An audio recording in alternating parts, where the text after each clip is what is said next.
KPMG México presenta Cuéntame de economía. Cuéntame de economía. El podcast donde el dinero se convierte en tu aliado. Cuéntame de economía. Bienvenidos. Si entraras al cuarto de guerra de los CEOs de este país, escucharías 3 palabras clave: incertidumbre, arancel e inteligencia artificial. 2026 va a ser un año complejo. Se revisa el TEMEC, siguen las tensiones comerciales y el entorno regulatorio se mueve. Y sin embargo, 6 de cada 10 empresas aseguran que van a invertir. ¿Qué es lo que están viendo que nosotros no?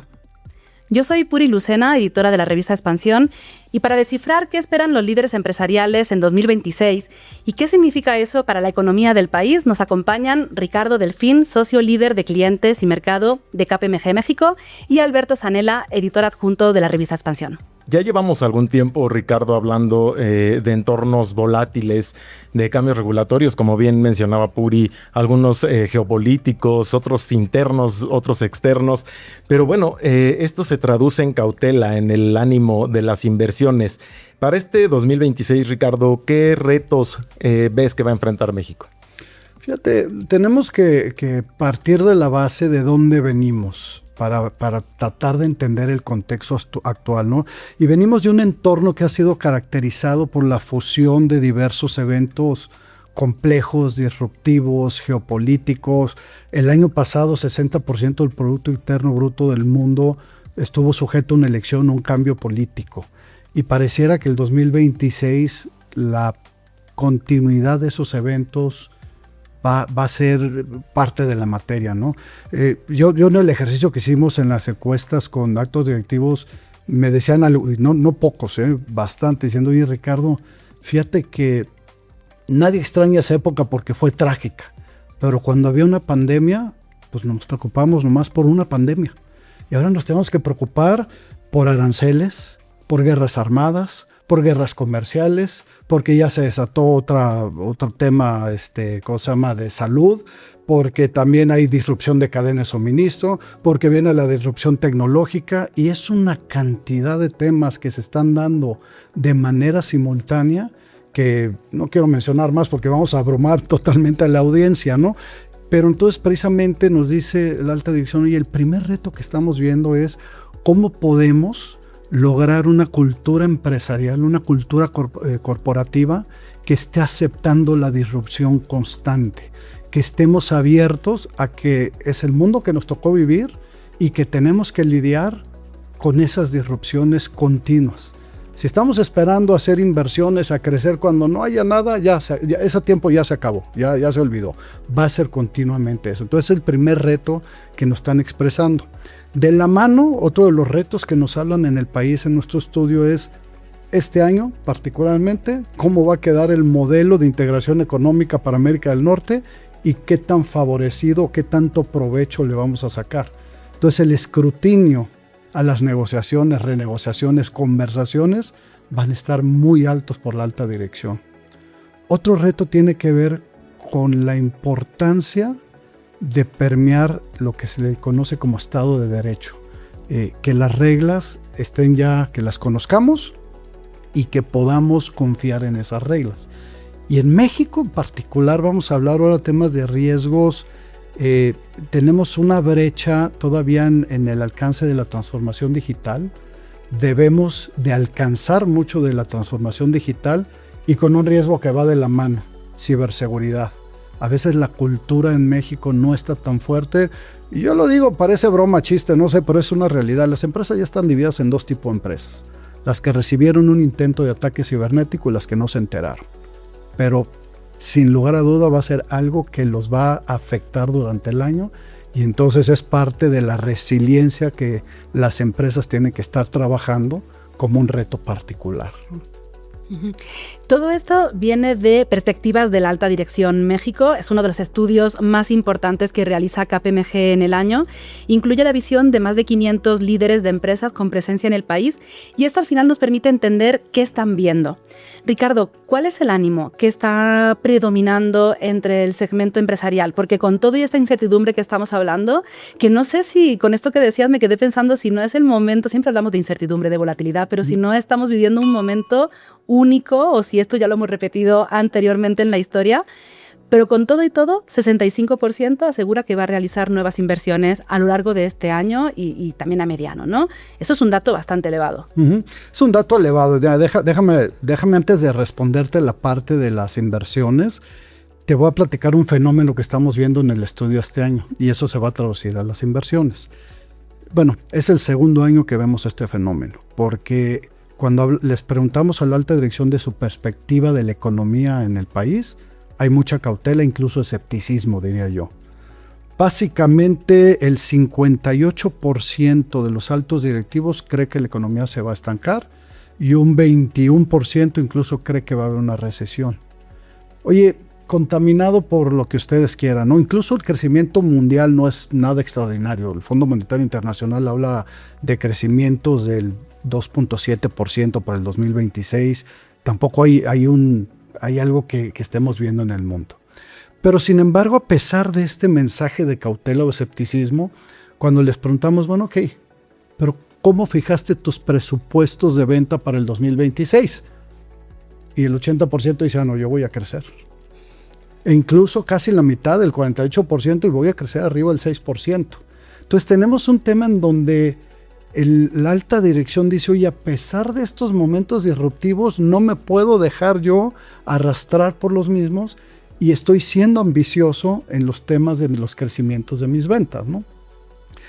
Ahora, nos vamos precisamente a las inversiones, porque cuando vemos, bueno, ok, 65% tiene presupuestadas inversiones para el 2026. Lo que estamos viendo este año es que el destino de las inversiones, más allá de ser una expansión operativa, abrir nuevas fábricas, abrir nuevos productos, está dirigida a fortalecer las capacidades actuales y eficientar muchas cosas. Entonces, por ejemplo, las inversiones están encaminadas a temas como tecnología de información, inversión en inteligencia artificial, cómo podemos mejorar la experiencia de nuestros clientes, temas ambientales, sociales y de gobernanza, que también es una inversión muy importante, y otra parte que dice, oye, yo tengo presupuestadas inversiones, pero en espera de ver cómo va a quedar el modelo de integración económica en América del Norte. O sea, la renegociación del TEMEC va a ser un catalizador para detonar algunos presupuestos de inversiones que están teniendo algunos de estos altos directivos, ¿no?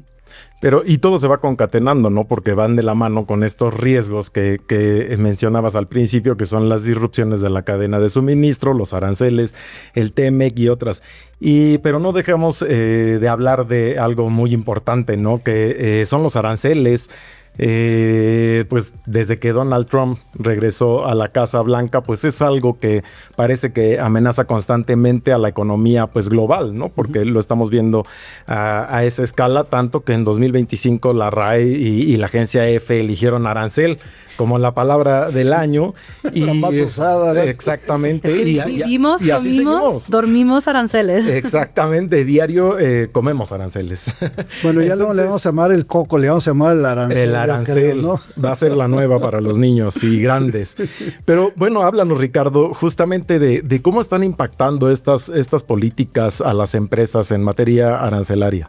Sí, fíjate, el tema de los aranceles está interesante. Digo, nos lo expresó la alta dirección, son de los principales eventos disruptivos del año pasado y va a haber continuidad, y va a subir y va a bajar, y es lo que le está dando un momento de tensión incluso en los procesos de revisión de nuestros acuerdos comerciales, ¿no? Y esto pareciera, coinciden muchos altos directivos, nosotros también coincidimos, que dicen, oye, esto representa un nuevo orden en el comercio internacional. Hay una expectativa que los aranceles llegaron para quedarse, en algún nivel, pero va a haber aranceles.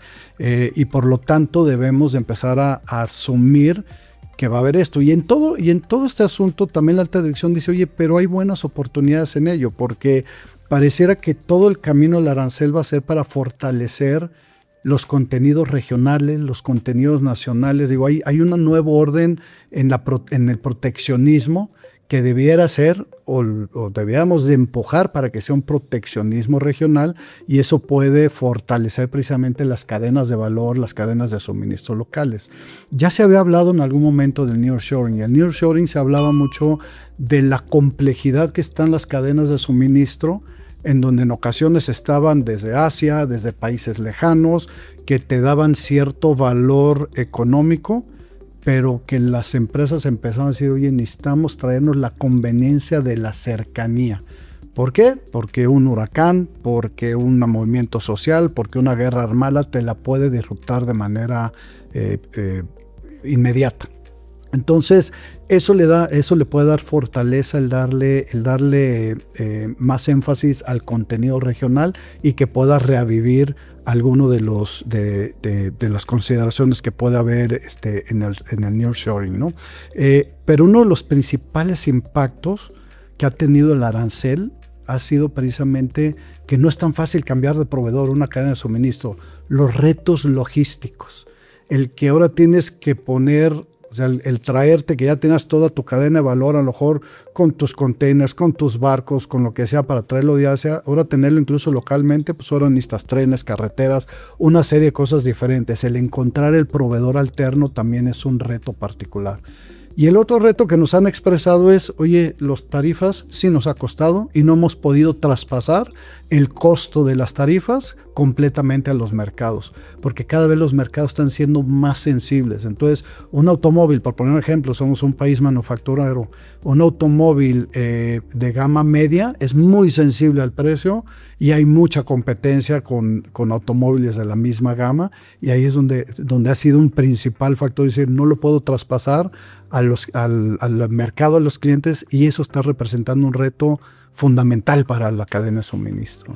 Y con estos mayores costos que al final no se pueden pues repercutir al consumidor y que están afectando la rentabilidad, ¿cuáles son las estrategias que están tomando las empresas? Mira, sí, nos hablan de varias estrategias. Una de ellas, la diversificación de la cadena de suministros o de proveedores en este caso, no estar identificando insumos alternos que puedan venir a mejor costo y que tenga más contenido regional.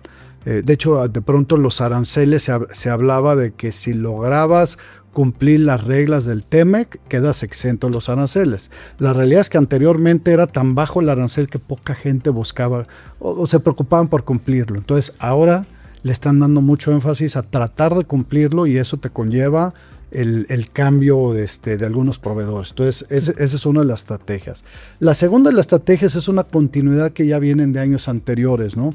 Primero de ellos, fortalecer, y ahí viene parte de la respuesta de las inversiones, en automatización de procesos, que permita disminuir el costo por otro lado. Otro tipo de inversiones que están haciendo precisamente es el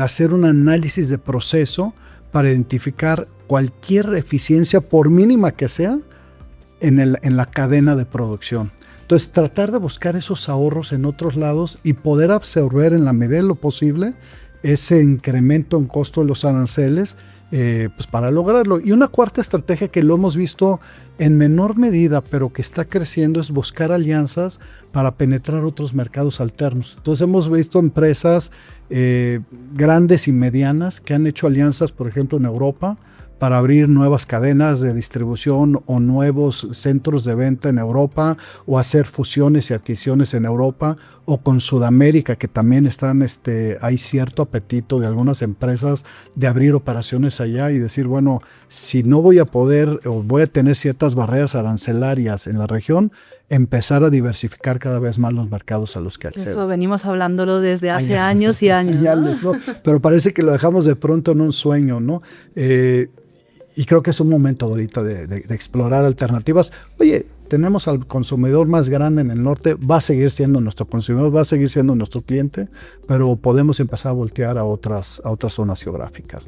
Y Ricardo, viene ahora esta parte también de la revisión del TEMEC, y aquí de nuevo se detecta una oportunidad, ¿no? Más del 40% de los encuestados ven oportunidades de inversión, regresando un poco a sobre este nuevo proceso de revisión, y algo que acabas de mencionar, el 20% en digitalizar los procesos aduaneros y comerciales, que justamente es lo que permitiría agilizar la logística y evitar este tipo de disrupciones en la cadena de suministro, ¿no?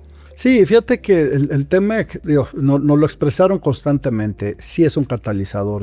Muchas empresas están en la espera de conocer las reglas.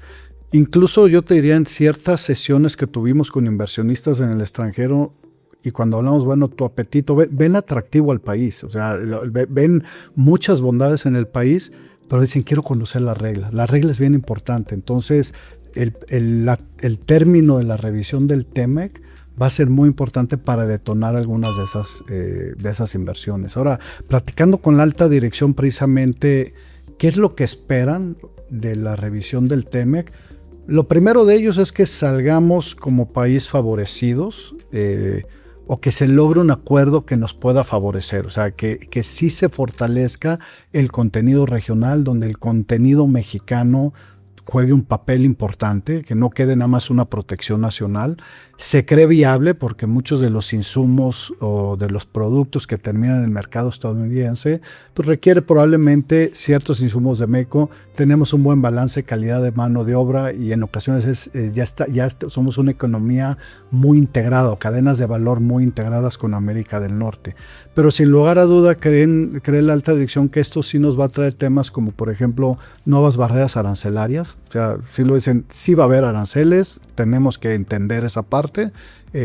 Lo que buscamos es que sean bajos o sean más bajos que otros países. Segundo de ellos, que nos vaya a introducir nuevos estándares, por ejemplo, laborales, de tratar, digo, si no de igualar, pero que sí pueda haber calidad en los estándares laborales, que además es una sección completa de nuestro estudio, la importancia que tiene ahora la atracción y retención y talento, y sobre todo de crear un ambiente en donde el propósito prevalezca, donde hay una responsabilidad corporativa hacia los empleados de una empresa.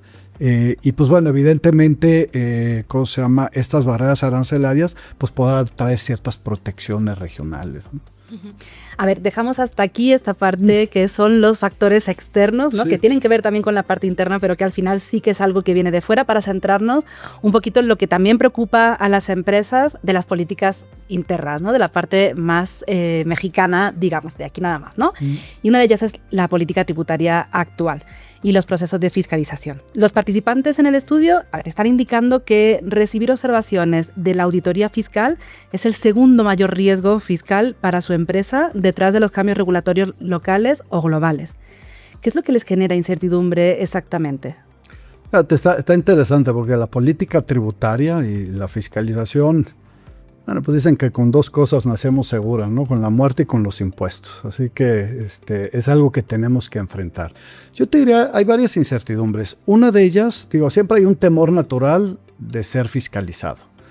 ¿Por qué? Porque por mucha perfección que quieras dar, algún error podrán encontrar y eso te pueda llevar a temas de incumplimiento involuntario, pero que se pueda traducir muy rápido en un tema reputacional, pérdida económica. Entonces, hay un temor natural. Que nadie tiene problemas con incluso en las personas, no solamente de las personas. Hay un temor natural de que nos vaya a revisar la autoridad fiscal.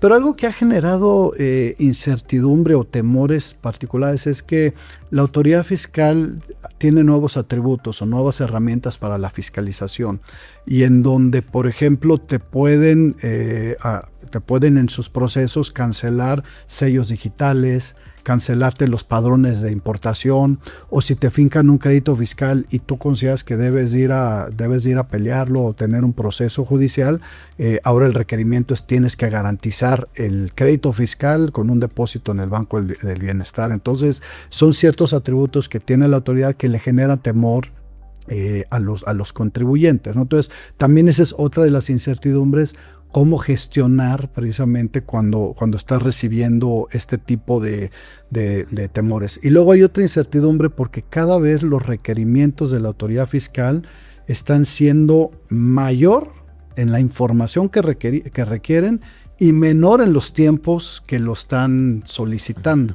Entonces, las cargas administrativas cuando recibes un requerimiento fiscal están siendo muy amplios. Y a veces digo, bueno, le digo a algunos de mis clientes, ya no sé si tú te dedicas a vender ciertos productos y en tus tiempos libres atender requerimientos fiscales, porque está tomando una parte importante de los tiempos. Y hay una parte de una complejidad bien particular, y lo platicaba con varios clientes de mediano tamaño, familiares y grandes, que han tenido que fortalecer controles para operar con terceros. O sea, antes de adquirir un proveedor, o una cadena de valor, cerciorarte muy bien que toda la cadena, todos los participantes no estén en listas negras, no estén en listas de lo que le llaman empresas que facturan operaciones simuladas, los famosos IFOs, porque si se agarra la autoridad de que estás en alguno de ellos, pues resulta que te puede ser causal de cancelarte alguno de estos sellos. Pero justo, Ricardo, si casi la mitad de las empresas han tenido pues revisiones fiscales, debe de haber estrategias, ¿no? Que ante este temor, como dices, de ser fiscalizados y no por errores voluntarios, evidentemente. Entonces, si existe esta preocupación, ¿cuál es la estrategia? Sí, bueno, hay que atenderla, ¿no? Fíjate, repasando recientemente y con la información pública de la autoridad fiscal, digo, ellos lo han dicho, estamos en niveles récord de eficiencia en recaudación y niveles récord, además de recaudación de impuestos. Y no hay reformas fiscales, no hay nuevos impuestos y no ha crecido la economía dramáticamente, ¿no? ¿Qué se torna esto? El 72% de la recaudación de los impuestos, esto lo publican en su informe tributario de gestión del 2025, proviene del 4% de los contribuyentes. ¿Cuáles son estos? Las personas morales. Y el 50% viene de los grandes contribuyentes, que es el 0.4% del padrón. 0.4%. Entonces, ¿qué va con esto? Muy probablemente la auditoría va a suceder. ¿Cuál es la estrategia realmente que están siguiendo? Número uno, estamos viendo un incremento de lo que le llaman resolución de controversia. O sea, no irnos a un juicio, sino en el momento que recibes una autoridad y hay observaciones, ahora sí que llegar a un acuerdo de las diferencias, de las observaciones que vienen y pues no esperar, lo que le llaman de pronto en el concepto anglosajón, llegar a acuerdos fuera de la corte, ¿no? Entonces la estrategia que están siguiendo muchas empresas es desde el día 1 que reciben un requerimiento de la autoridad, darle la seriedad que se merece, asesorarse con terceros especialistas o internos, pero especialistas en resolución de controversias, en seguimientos de temas fiscales, porque en cualquier momento se te puede salir de la mano con una mala respuesta, con una información entregada de forma no completa, etc. Entonces, ese ha sido el primer paso, ¿no? Asesorarte de los especialistas externos que conllevan, ¿no? Y yo lo veo ahora cada vez yo hace 4 o 5 años, y yo platicaba con un director general y le preguntaba del tema fiscal, del entorno fiscal, decía, no, a ver, para eso está mi departamento de impuestos, es un tema de cumplimientos. Ahora ya los ves muy informados, la alta dirección y los consejos, de los temas fiscales, políticas fiscales, sistemas de tributación, etcétera, porque sí está siendo un tema muy común en las empresas. Y con todo, a ver, lo que vemos también es que muchas empresas todavía no tienen tecnología para ayudarse, ¿no?, en esta parte de cumplimiento. 2 de cada 10 no han incorporado, como decíamos, tecnología en absoluto. ¿Cuáles son los riesgos de no tener esta herramienta o esta ayuda, ¿no? Ahora que hablábamos mucho de en qué están invirtiendo las empresas. Fíjate, algo que hay que reconocerle a la autoridad fiscal, y no es algo nuevo, tiene varios años, han invertido muchísimo en tecnología, en los procesos de fiscalización. Sin tener el dato duro, me atrevo a decir que en México, a nivel Latinoamérica, llevamos la vanguardia, somos la número 1 en tener todo tecnológico fiscalmente. Y a nivel mundial me atrevo a decir que somos de los primeros. O sea, hoy todos son facturas electrónicas, contabilidad electrónica, todo es electrónico. Por lo tanto, la autoridad fiscal fiscaliza electrónicamente, ¿no? Ustedes recordarán Alan Turing, ¿no? El que rompió el código Enigma, y él tenía una frase bien interesante cuando le dijeron, oye, ¿por qué estás construyendo esta máquina? Y decía, es que para vencer una máquina hay que hacerlo con otra máquina. Entonces aquí no se trata de vencer, pero si vas a enfrentar un proceso de fiscalización manual, es sumamente difícil, si no es que imposible. Los requerimientos, como les digo, a veces es dame todas las facturas del año y lo quiero en 5 días. El no tener tus procesos fiscales automatizados, ¿a qué te lleva? Al riesgo de incumplimiento en cualquier requerimiento. E incluso no anticiparte. Digo, trabajamos mucho con clientes simulando procesos de auditoría. Decía, a ver, ¿qué pasa si ahorita la autoridad se pone a hacer compulsas de tus facturas con las de allá electrónicamente? Con sistemas que tenemos, simulamos y ya podemos anticipar, oye, que hay 10 facturas, 20, 100 facturas que no concuerdan. Eso no lo puedes hacer manualmente. Ahorita todo es electrónico y el que no invierta en tecnificar su área de impuestos corre el grave riesgo de no poder enfrentar un proceso de fiscalización de manera eficiente. Y mira, salimos de este podcast hasta con recomendación, porque para quien no conozca a Alan Turing, pues pueden ver la película que se estrenó hace unos años, El Código Enigma. ¿No? Exacto, El Código Enigma, muy buena, así que...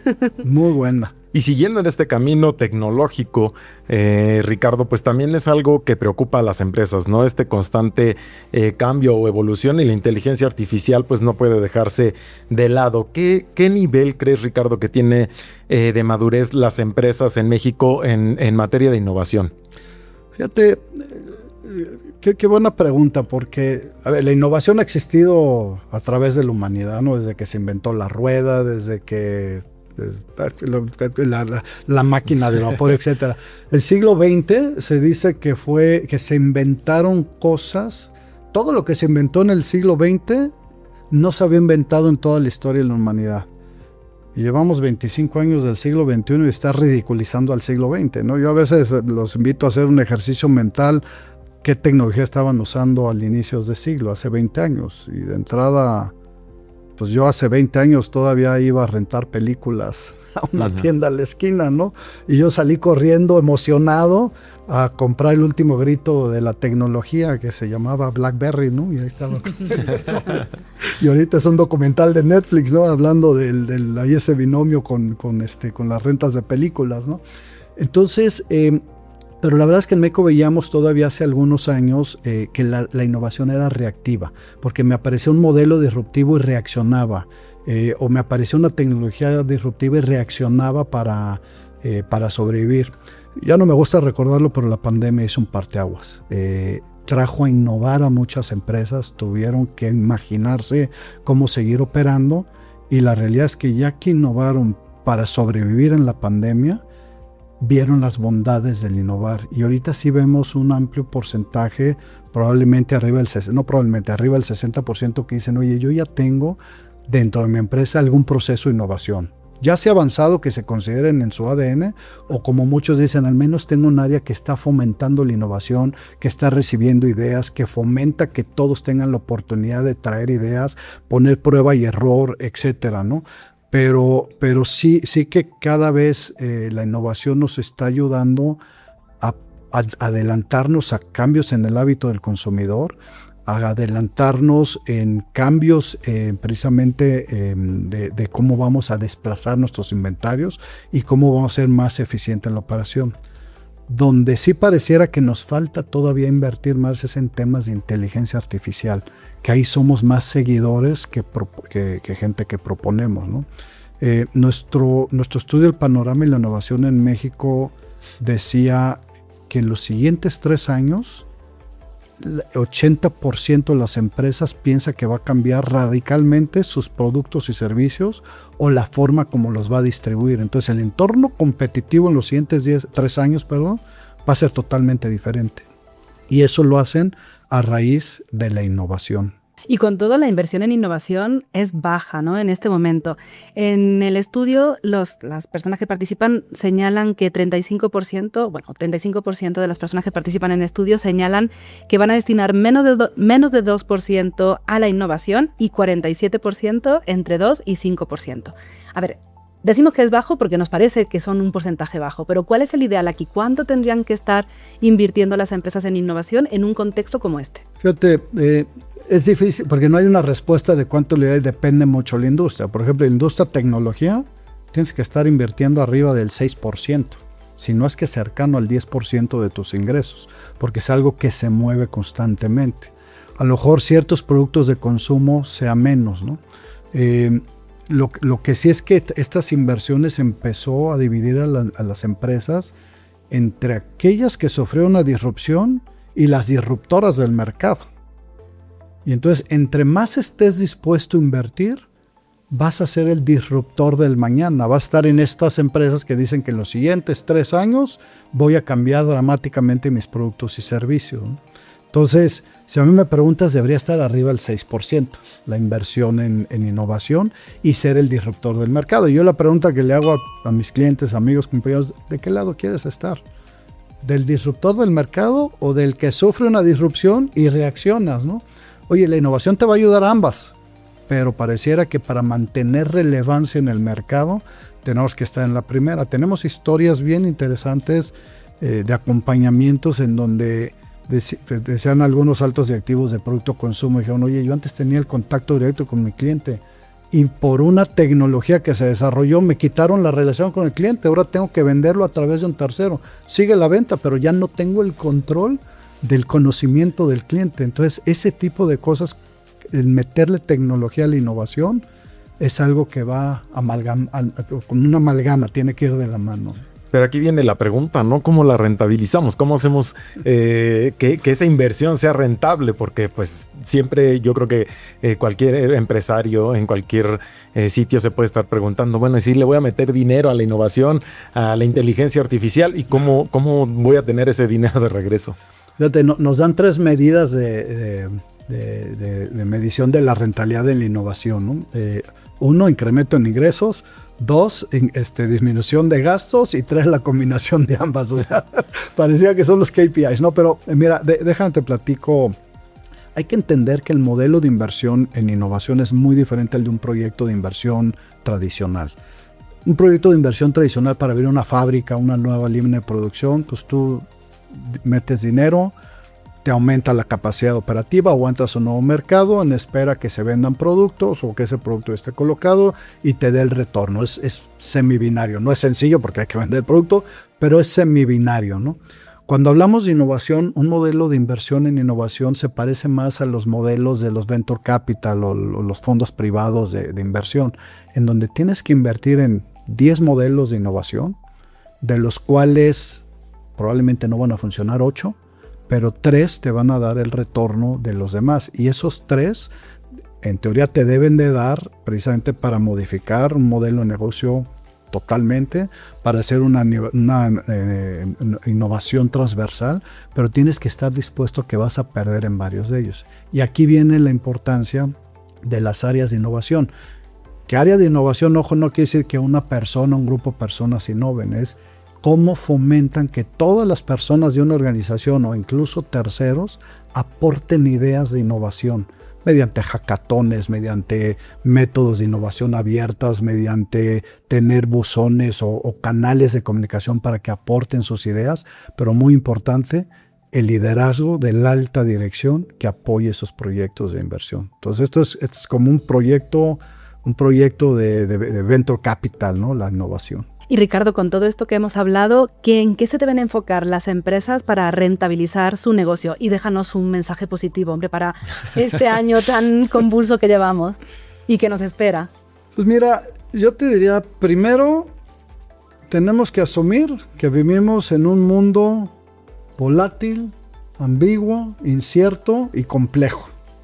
Y que llegó para quedarse y que tenemos que transitar a través de ese mundo. Es el mundo que nos tocó vivir.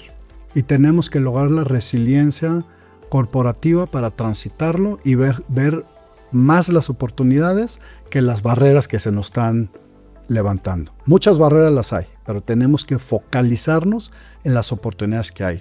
Segunda, yo te diría que la razón por la cual en el pasado México se presentaba como un país muy atractivo sigue estando. Somos una economía abierta. Tenemos todavía un bono demográfico.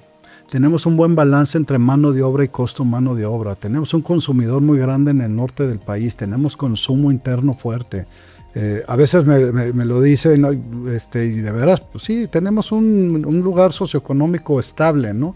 Hace poco Eurasia vino a México y lo dijo, a ver, estoy llegando al país más estable del mundo. O sea, en otros lados hay guerras, hay pleitos, hay un montón de cosas, ¿no? Sigue estando ahí y entonces, agarrando esas bondades, podemos ver cómo la alta dirección incluso está dispuesta a decir, oye, voy a aventarme con presupuestos ambiciosos. Entonces creo que hay que tomar eso y a pesar de los retos, tengamos este tema ambicioso, ¿no? Y tenemos muchas oportunidades en temas como transformación digital, implementación de inteligencia artificial, reinvertirnos a través de la innovación. Si invertimos en esas áreas, creo que podemos sacar muchas cosas para fortalecer las capacidades actuales y hoy más que nunca tenemos que estar muy atentos a los cambios. Y ya antes Eran cada 2 o 3 años, ahora es semana a semana, qué cambios, qué me impacta y qué oportunidad me está abriendo. Qué cambio hubo, cómo me impacta y qué oportunidades. Y así, semana a semana, con ese tercio. Pues sin duda, Ricardo, un mensaje pues sí positivo, y pues vamos a recordar unos datos clave que tuvimos a lo largo de este episodio, que es que más del 70% de los participantes de este estudio consideran que el principal reto que tiene el país es incrementar justo algo que mencionabas, que era el Estado de Derecho, por encima del 60% que señala que el principal desafío es lograr pues una revisión adecuada del TEMEC. Pero sobre todo en este mundo tan complejo y convulso, como ya lo hemos platicado a lo largo de este episodio, y viene la cautela ante las perspectivas económicas, pues hay un alto porcentaje de la alta dirección que ha presupuestado, como también lo comentabas, pues crecimiento en sus ventas, y casi la mitad, por arriba del 6%, y además de que un 65% realizará pues nuevas inversiones para fortalecer sus capacidades, ¿no? Pues con este mensaje terminamos. Ricardo, Alberto, muchas gracias por acompañarnos hoy. En Cuéntame de Economía seguiremos analizando la actualidad económica y, por supuesto, la revisión del TEMEC. Nos escuchamos y nos vemos la próxima semana. Cuéntame de Economía. Un podcast de Expansión. Cuéntame de Economía. Disponible todos los lunes en nuestro canal de YouTube.